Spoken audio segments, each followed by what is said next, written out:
Welcome, stats students, to our first screencast of exponential functions.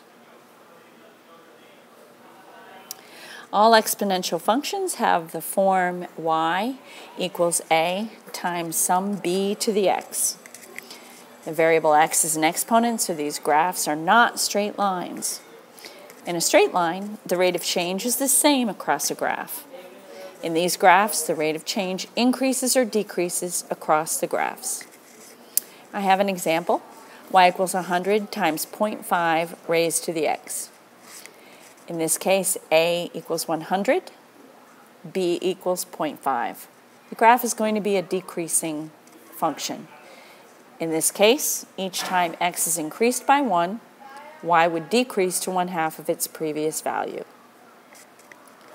And the graph would look like this. Another example, y equals 1 times 0.2 to the x. In this case, a equals 1 and b equals 2. The graph is going to be increasing because in this example, each time x is increased by 1, y increases by a factor of 2. So we have growth and decay. A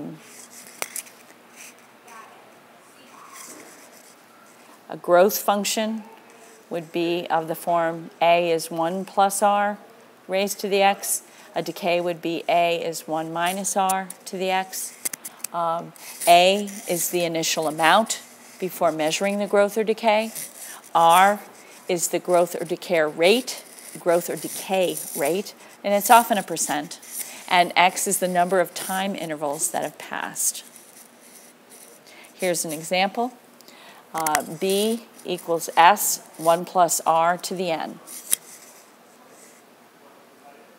I have a bank account balance, B, for an account that starts with S dollars, earning an annual interest rate R, and it's left untouched for n years, and that's an exponential growth formula. I want to find the bank balance to the nearest dollar.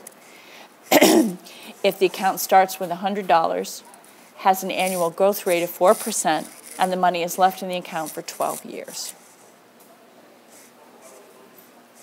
In this case, this is going to be fun.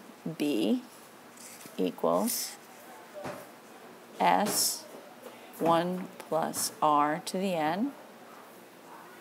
Okay. In this case, B equals, our S is 100, 1 plus 4% would be 0.04, and the number of intervals is 12.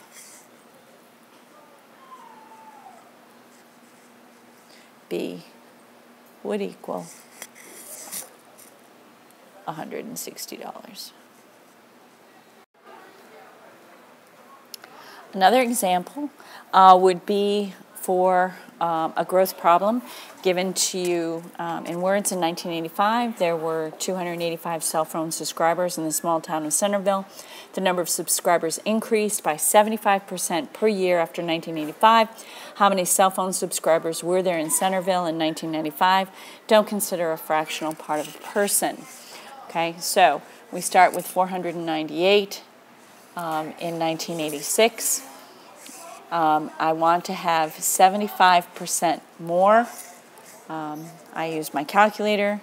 I am a genius of addition and multiplication. I find there in 1988 there would have been 872.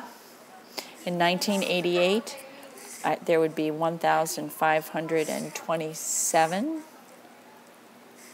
In 1989, 2,672. In 90, 4,677.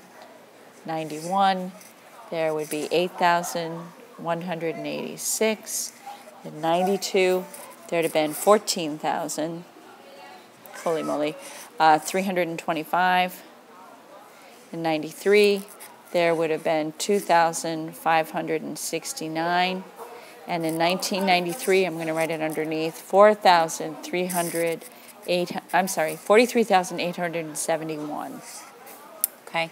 Now our function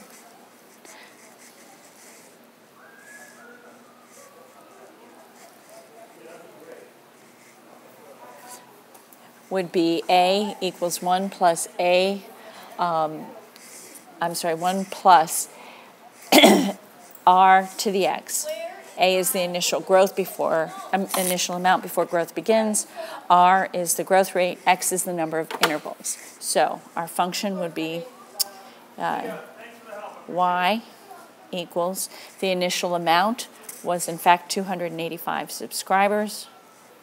1 plus our rate is 75%, 0.75, and our x is the number of intervals. In this case, x went from 1 to 9.